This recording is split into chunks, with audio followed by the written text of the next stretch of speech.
국내 신규 확진자 수는 사흘 연속 400명대를 기록했습니다. 수도권에서 연일 300명 안팎의 확진자가 나오고 있는 데다 전국적으로 봄철 나들이와 소모임이 늘면서 이동량도 증가하고 있어서 또 다른 재확산 위험 요인이 되고 있는 상황입니다. 네, 관련 내용 백순영 가톨릭대 의대 명예교수와 이야기 나눠보겠습니다. 어서 오세요. 안녕하세요. 네.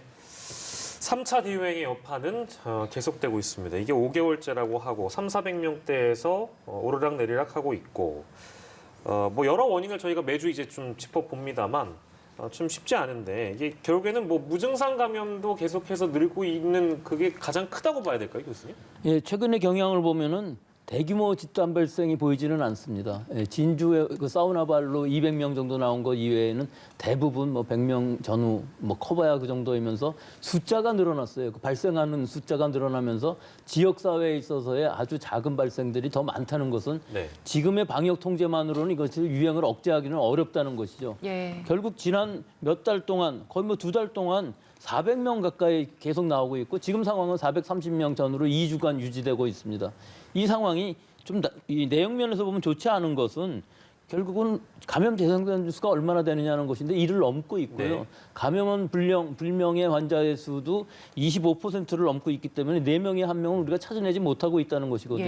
예. 수도권의 임시 선별 진단소에서도 계속 환자들이 발생하고 있는 것이 그 숫자가 줄어들지 않고 있다는 것을 뜻하는 것이죠. 네. 그런데다가 또 지역사회에서 변이주가 점점 늘어나는 상황을 볼 수가 있어서 결국은 지금 상황에서 이 통제 자체는 굉장히 어려워 보인다. 또 우리 국민들은 이동량은 점점 늘어나면서 계약도 됐고 또 여러 가지 규제를 좀 완화하는 수준으로 가고 있기 때문에 예. 이 숫자가 사실은 잡히기는 굉장히 어려워 보이지만 다행스러운 부분도 분명히 있습니다. 예. 위중증 환자가 100명 선에서 계속 유지가 되고 있고 400명 이상의 환자가 발생하는데도 위중증 사망자는 그다지 늘어나지 않는다는 것은 젊은 층이 많고 우리가 그만큼 지금 치료 방침이라든지 이런 것들 의료 체제가 잘 받치고 있다는 것을 뜻하는 것이기 때문에 네. 이런 부분은 상당히 지금 통제가 잘 되고 있다. 네. 즉 우리가 통제 가능한 범위 안에 있다는 것은 분명하지만 이 숫자 자체가 너무 커서 예. 이것이 언제 1,000명, 2,000명 늘어날지 항상 알 수 없는 불안감을 갖고 있는 것이 문제이지 예. 지금 이 자체가 문제는 아니라고 봅니다. 숫자만으로는. 예. 하지만 이제 시간이 지나면서 우리가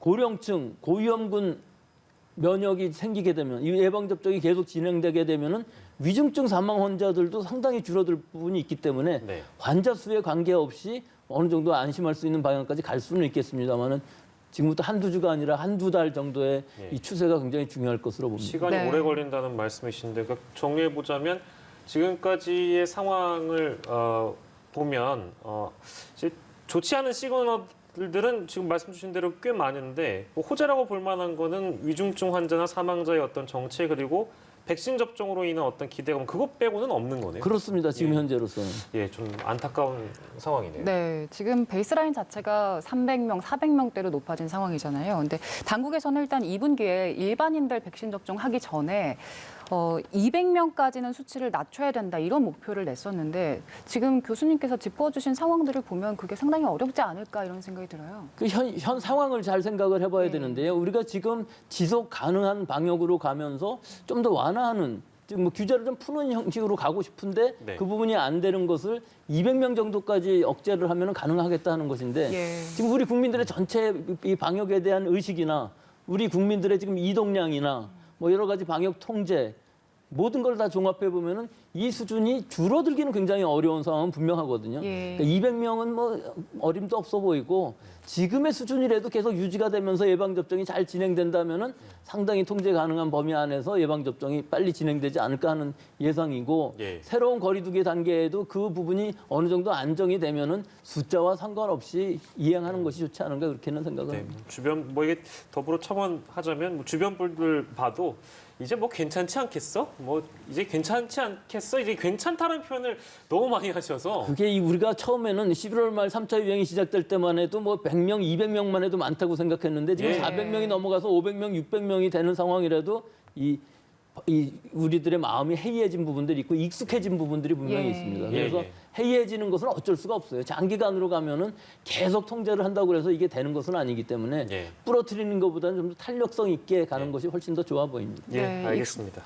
저희 백신 이야기도 나눠보겠습니다. 네. 유럽 의약품청에서 일단 백신과 아스트라제네카 백신과 혈전 사이에 대해서 무관하다, 연관성은 없다 이렇게 조사 결과를 밝혔는데 그러면서 이제 독일이나 이탈리아 같은 접종을 중단했던 국가들도 이제 다시 접종을 시작하더라고요.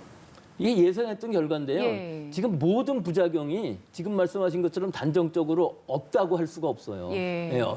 처음 나온 백신이기 때문에 몇 년 동안 맞아왔던 백신도 아니고 예. 모든 부작용이 배제할 수는 없지만 인과관계가 없어 보인다는 것이 사실은 맞는 것입니다. 예. 네네. 근데 일반적으로 발생하는 유병률에 비해서 오히려 아스트라제네카 백신을 맞았을 때 혈전 생성되는 사람들의 수는 더 적은 거거든요. 지금의 통계들로 봤을 때 파이자랑 비교해서 아스트라제네카가 더 혈전이 많이 생기는 것도 아니고 예. 일반적인 유병률로 봤을 때에도 얼마든지 있을 수 있는 정도의 수준이기 때문에 네. 이 아스트라제네카 백신으로 인하여 혈전이 더 생겼다는 것은 인과관계가 분명히 없는 것으로 보이는 것이고 그래서 EMA에서도 이것은 관계 없다고 표현을 했지만 어느 정도 연관성은 배제하지 못한다는 부분도 남겨놓긴 했습니다. 그건 예. 어쩔 수 없는 부분이고요. 결국은 이 유럽의 각 국가들이 독일이라든지 프랑스, 이탈리아 같은 데서 이제 개시를 못하고 있었는데 일단 유보하고 있었는데 바로 개시하는 것으로 바꿨고요. 예. 그래도 불구하고 여러 군데의 여러 나라들에서는 아직도 보류하고 있는 분들이 분명히 있어서 예. 이런 일들이 결국은 지난번에 65세 이상 보류한 것과 이번에 혈전 문제가 생긴 것과 다 합쳐서 전체적으로 아스트라제네카 백신에 대한 이 근거 없는 불신이 즉 신뢰성이 많이 훼손된 것이 사실로 보이고요. 예, 예. 이 부분은 사실은 앞으로 방역 당국이나 유럽 당국도 마찬가지인데 좀 책임을 지고 신뢰성을 높이는 데 굉장히 힘을 쓰지 않으면은 예. 앞으로 우리나라에서도 좀 큰 문제가 될 수 있을 것으로 보입니다. 예, 어제 발표에서도 이제 당국이 그런 표현을 했는데 백신 접종과 관련해서는 사건이나 사고라는 관점보다는 의학과 과학의 관점에 좀 이렇게 집중해서 접근을 해주셨으면 좋겠다. 그러니까 0.001%의 가능성이 있다라도 발표할 때는 어쨌든 지금까지는 인과관계가 없으나 뭐 부작용에 대한 어떤 그 가능성을 배제할 수는 없다라는 발표를 하는 게 너무나 당연한 것인데 근데 당연한데 좀 한 예. 가지 실수한 부분을 제가 예, 예, 지적을 말씀하십시오. 하자면은 지난번에 그 60대 할머니 사망하셨을 때 예. 그 인지한 날짜하고 보도하는 날짜 국회에서 발표를 했는데 시차가 이 너무 시차가 길었죠. 5일이나 되는데 이게 별거 아닌 사소한 일이라 할지라도 혹시라도 감췄나 하는 부분이 생기는 것이거든요. 네. 그러니까 어떤 일이 생겼을 때에는 바로 발표를 하고 그것이 중요하든 안 중요하든 또 이것의 인과관계를 과학적으로 얼마나 인과성이 있을지 없는지 앞으로 이것을 잘 분석을 해서 발표를 하겠다는 부분을 먼저 얘기하면 될 것이고 예. 실제로 우리나라에서 지금 나타나고 있는 현상이 실제 유병률, 사망률 이런 것들이 어느 정도 되는데 지금 예방접종을 64만 명 정도 아마 한 것으로 아는데 64만 명 정도 접종을 하고 나서의 부작용 사례랑 큰 차이가 없더라 하는 것과 예.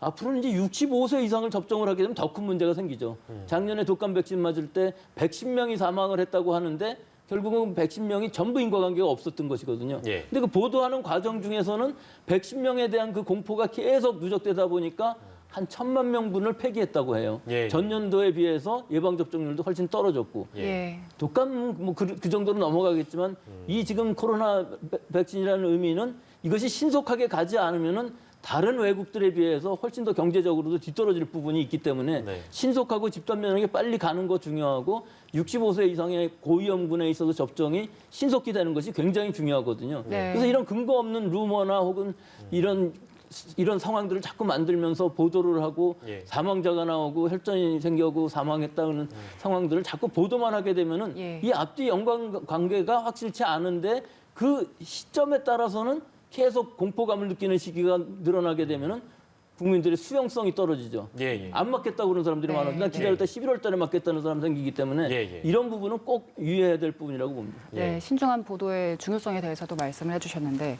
신속성을 계속해서 강조를 하셨어요. 근데 신속성 있게 접종이 진행되려면 결국에 신뢰가 담보가 돼야 되지 않습니까? 근데 오늘 지자체 5곳을 살펴봤더니 백신 접종에 동의를 했다가 철회한 분들이 지금 1,200명이 넘는다 이런 보도가 나왔더라고요. 이런 현상은 저희가 어떻게 해결을 할 수 있겠습니까? 근데 만약에 파이자 백신을 맞으라고 그랬으면 그렇게 철회를 했을까요? 아. 지금 우리나라의 분위기는 예, 예. 아스트라제네카는 싸고 예, 예. 또 부작용이 있고 효과는 더 62%라고 처음에 그랬고 파이자는 95%라고 그러니까 파이자는 비싸고 좋은 걸로 인식이 되고 있는데 저보고 맞으라고 그러면 저는 아스트라제네카를 맞겠습니다. 예. 지금까지 개발되어 왔던 여러 번 했던 백신이기 때문에 예. 그 부작용이라는 것이 제한적인 데 비해서 예. 파이자 백신은 사실은 좀 강한 부작용도 더 많고 예. 사실은 우리가 잘 알 수 없는 장기적인 부작용도 있을 수 있는 부분인데 예. 지금은 전혀 고려하고 있지 않거든요. 근데 우리는 아스트라제네카가 자꾸 이상한 얘기가 들리니까 근거 없는 불안감에 예. 결국은 나 이거 안 맞을래 하는 특히 고령층에 있어서는 그런 부분이 더 의심이 많아지거든요. 예. 젊은 사람들은 뭐 어느 정도 받아들일 수 있겠지만 예. 65세 이상의 고령층에서 얼마나 빨리 잘 맞느냐가 더 중요한데 예. 아스트라제네카 백신이 절대로 지지 않는 백신이다. 네. 여러 가지 면은 부작용 면뿐만 아니라 1회 접종만 받아도 한 달 후가 되게 되면은 95%의 입원 예방 효과, 예. 또 100% 사망하지 않는 효과를 갖기 때문에 예. 한 명도 사망을 하지 않는다는 겁니다. 그 스코틀랜드의 데이터를 보면. 예, 예. 그러니까 우리가 그 정도의 추가 임상 데이터만 가지고서도 아스트라제네카 내 순서에 오면 우선 맞는 게 더 중요하고 예. 75세 이상이 되셔갖고 파이자 백신을 맞으라고 그러면 그거 맞는 것이 중요하고 제일 중요한 건 내가 지금 맞을 수 있는 백신이 어디 있느냐 하는 문제지 예. 이것을 안 맞고 11월 이후에 난 내가 원하는 곳으로 맞겠다 하는 것은 잘못된 생각이라고 생각합니다. 예, 이제 전문가의 조언을 충분히 이제 시청자 여러분들께서 들어주셨을 것 같고요. 이번 주말부터 이제 화이자 백신 2회 접종 완료자가 나오기 시작해서 2차 접종까지 마치는 분들은 뭐랄까 코로나 감염에 조금 자유로워졌다 이렇게 생각해도 되는 겁니까? 근데 수가 너무 적죠. 네. 예. 지금 5만 5천 명, 예. 그것도 직접 치료를 하고 코로나를 치료하고 계신 의료진 종사자들이기 때문에 뭐 아무리 많이 생긴다고 해도 5만 5천 명 정도 생기는 것이기 때문에 예. 뭐 4월 중에 2차 접종 받고 2주 후가 지나면은 면역력이 생길 것으로 보이는데 더 중요한 것은 75세 이상도 4월 초부터 이제 접종하기 시작해서 예. 이분들이 만약에 3주 후에 2차 접종을 받는다면은 뭐 늦어도 5월까지는 이 75세 이상의 고위험군은 다 면역이 되는 상황이기 때문에 이 시기만 되어도 굉장히 좋을 것 같아요. 우리 네. 그 요양병원이라든지 요양원의 고령자들 다 맞고 예, 예. 또 이 75세 일반 시민들의 그 접종이 끝난다면은 일단 최근에 보면은 65세에서 74세까지의 이 연령층에 있어서는 그렇게 많이 건강이 나쁘신 분들이 없거든요. 상당히 예전에 비해서는 건강 상태가 좋다고 볼 수가 있고 코로나19에 대해서도 80대 이상이 사실은 문제이기 때문에 예. 75세 이상만 맞는다고 그래도 상당히 좋은 이 효과를 볼 수가 있을 것으로 보여서 그 정도만 되면은 위중증 환자라든지 사망 환자가 우리가 관리 가능한 수준, 즉 독감 정도의 질병으로서 관리할 수 있는 질병으로 생각한다면은 상당히 그 여러 가지 면에서 좋아지지 않을까 그렇게 생각은 합니다. 네. 네. 백신 접종 대상자는 계속해서 조정이 조금씩 되고 있는데 이제 다음 주부터는 교사들 백신 접종이 시작이 되잖아요. 그리고 지금 또 여름 방학부터는 학생들, 교사들에게 접종을 확대하겠다. 이거는 이제 논의를 할 텐데 어떻게 보세요? 저희가 그 추가적으로 여기에 접종 대상자에 포함을 시키는 게 수급적인 측면에서 가능할 거라고 보십니까? 예, 가능은 할 것으로 보이는데요. 일단 이 6월 2분기까지 저학년 교사들 다 마치는 거는 굉장히 아주 중요하다고 생각하는데 네. 이제 고3 학생들과 교사들 접종하는 것은 아직 결정되지는 않았습니다. 예. 네. 그런데 이것도 굉장히 중요한 것이 수능 시험을 앞두고 있기 때문에 이 수능을 잘 보기 위해서 우리나라의 최대 행사 아닙니까? 수능이라는 예, 것은. 예. 이것이 굉장히 중요할 것으로 보이는데 여기 문제가 한 가지 있는 것이 파이자 백신을 고3한테는 맞출 수 있지만 다른 백신들은 아직 16세, 17세까지 맞출 수가 없거든요. 네. 고3 학생들 중에 물론 18세인 학생들도 있겠습니다만 17세 학생들이 맞으려면은 파이자 백신이 그만큼 빨리 들어와야 되는 것이고 그 부분이 아직까지 확정은 되어 있지 않은 상황이라 물량 예. 수급 문제는 분명히 있습니다. 예. 하지만 고3을 마친다면 사실은 고2, 고3 정도 다 맞출 수 있을 것으로 보여서 고2, 고3 그 교사들 매일 등교를 하는 학생들과 그 종사자들 또는 거기에 교사들 전부 맞춘다면 이 부분은 굉장히 그 전파를 막는 데에는 상당히 중요한 역할을 할 수가 있을 것으로 예. 보이기 때문에 학교 내에서 전파도 뭐 고1이라든지 그 중학생들 같은 경우는 매일 등교는 하고 있지 않기 때문에 네네. 일단은 방학 중에 고3이라도 먼저 맞추면 이것은 굉장히 중요할 것으로 보입니다. 네, 지금 교육부에서 원하고 있는 건 일단 교사들, 교직원들 전체를 좀 앞당겨서 접종을 해야 된다 이렇게 말을 하고 있는데 근데 여기서 빠져 있는 게 등교를 늘리면서 학생들이 이제 학교에서 밥을 먹잖아요. 근데 식사를 하는 동안에 감염 우려가 큰데 여기 급식과 관련해서 영양사분들, 조리원분들에 대해서는 접종 논의가 안 나오는 것 같더라고요. 글쎄요, 그 부분은 사실은 그것이 어떤 정규직이냐 비정규직이냐에 따라서 접종이 달라지는 상황이 될 수가 있는 부분이라서 예. 아마 빠져 있는 것으로 보이는데요. 아. 일단 종사자의 예. 그 정규직이냐 비정규직이냐 문제가 아니라 이 식당에서 학교 식당에서 근무하시는 영양사, 조리사 뭐 모든 분들이 다 예, 예. 접종을 받아야만 일단 학교 내에서의 감염이 억제가 예. 되겠죠. 그렇기 예. 때문에 그 부분은 사실 좀 정치적인 부분들이 있는 것으로 보여요. 예, 예. 여러 가지 면에서 봤을 때 학교 안에 청소를 하시는 미화원분이라든지 예. 그런 분들이 병원에서는 다 맡고 있거든요. 예. 네. 정규직이 아닌 경우도 다 맡고 있는데 학교라고 그래서 그 부분이 빠졌다는 것은 그거는 좀 모순이 있는 부분이기 때문에 그건 앞으로 교정이 돼야 될 것으로 봅니다. 예. 노동 사각지대나 그 흔히 얘기하는 우리가 그 어떤 확진 사례들 만나보면서 복지 사각지대가 방역 사각지대가 되는 경우도 있고 만약에 실제로 그 비정규직 정규직과 구분해서 백신 접종이 그 이쪽에서 이루어지는 거라면 노동 사각지대가 곧 방역 사각지대가 되는 결과를 낳을 수도 있기 때문에 지금 이제 교수님께서 말씀하신 부분 좀 면밀히 살펴서 그런 일은 없도록 하는 게 제일 좋진 않을까라는 생각이 들고요.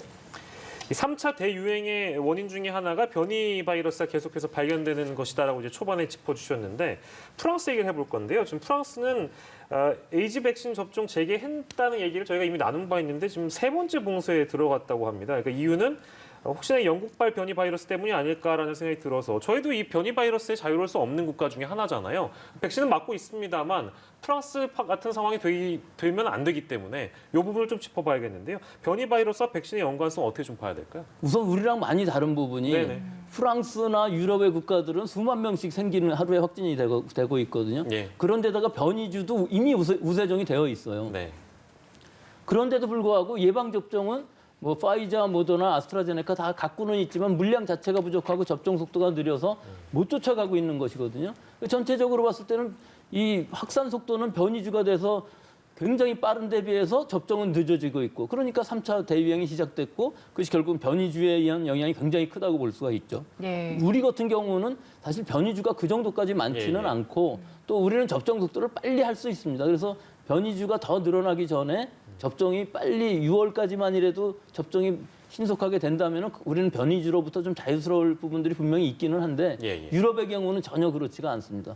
좀 비교가 되는 부분들은 예. 영국의 경우는 접종률이 굉장히 높기 때문에 예. 상당히 지금 안정적으로 가고는 있어요. 예. 그런데 비해서 유럽 나라들은 3차 봉쇄를 한다든지 뭐 이탈리아의 경우도 그렇고요. 예. 특히 이탈리아 같은 경우는 뭐 독일이나 프랑스에서 하는 거 그대로 따라해서 아스트라제네카를 접종을 보류하고 그랬거든요. 예. 예, 예. 지금 그럴 상황이 아닌데 모더나나 파이저 같은 경우는 굉장히 접종하는데 좀 시간이 걸릴 수밖에 없는 데 비해서 아스트라제네카는 아주 쉽게 접종을 할 수 있거든요. 2도에서 8도씩 운송이나 유통이 가능하기 때문에요. 예. 그러니까 지금 그럴 상황이 아닌데도 유럽은 상당히 좀 한심한 부분이 분명히 있습니다. 아. 네. 이 변이 바이러스는 기존 백신으로는 조금 효과가 떨어진다 이런 연구 결과들이 많이 나왔잖아요. 특히 남아공발 변이 바이러스는 더 취약하다 이렇게 알려져 있는데 지금 그래서 이제는 새로운 백신이 개발돼야 되는 게 아닌가 이런 지적들이 나오고 있는데 실제로 좀 움직임이 있습니까? 있죠. 만들어야죠. 근데 그게 남아공 바이러스뿐이겠습니까? 예. 남아공뿐만 아니라 브라질 바이러스도 그렇고요. 미국에서 있는 뉴욕의 바이러스도 이게 전부 이 백신을 무력화시킬 가능성이 굉장히 높아요. 예. 근데 아직 전 세계적으로 그렇게 우세종이 되어 있는 상황은 아닌데 예. 어떤 게 우세종이 될지는 아직은 알 수가 없습니다. 지금은 영국 거만 우세종이 되어 있고 유럽에서 예. 이거는 우리 지금까지 기존의 백신들로 잘 들어요. 예, 어느 예. 정도. 그런데 비해서 남아공이나 뭐 브라질이나 뉴욕 바이러스 같은 것들은 거의 지금 안 듣는 상황이니까 새로운 걸 만들어야죠. 예. 근데 mRNA 백신 같은 거는 그 mRNA의 돌기단백질 구조만 바꿔서 집어넣으면은 바로 한 6주 정도에 개발을 할 수가 있고 다른 백신들도 뭐 몇 달 안에 다 만들 수는 있는데 문제는 이것이 또 새로운 백신이기 때문에 각국의 그 규제청에 예. 승인을 받아야 되는 문제가 생기는데 각국에서 이런 같은 플랫폼을 가지고 만든 백신들은 신속하게 승인을 해주겠다는 것이 나오고 있기 때문에 아마 예. 가을 중에는 새로운 변이주에 대한 백신이 개량 백신이 아마 개발이 될 것으로 보이고 예. 접종도 가능할 것으로 보이기 때문에 뭐 때에 따라서는 지금 우리 상황에서 가을에 한 번 더 맞아야 될지도 모르겠습니다만은 아직까지는 변이주가 그렇게까지 다 전 세계적으로 우세종을 되고 있는 것은 아니기 때문에 네. 아직은 그런 상황은 아닙니다만은 이게 지금 시간에 따라서는 미국의 경우에 있어서는 대규모 제조합 변이주가 만들어지고 있어요. 이런 것들 중에서 실제로 우리 백신을 완전히 무력화시킬 수 있는 것들이 언제 나올지를 알 수 없는 상황이기 때문에 영국 변이주 같은 것도 얼마 안 되는 사이에 우세종이 됐거든요. 한번 전파력이 강하게 나오는 경우는 이 변이주에 대항할 수 있는 백신을 신속히 개발하고 승인을 받는 것이 굉장히 중요해서 아마 가을이나 겨울 혹은 내년쯤 되면 또 새로운 바이러스가 만들어져서 계속 매년 아니면 2, 3년 주기로 새로운 개량된 백신을 맞아야 될지도 모르겠습니다. 네, 알겠습니다. 그 말씀까지 듣고 코로나19 상황은 여기서 마무리하도록 하겠습니다. 지금까지 백순영 가톨릭대의대 명예교수와 함께했습니다. 교수님 고맙습니다.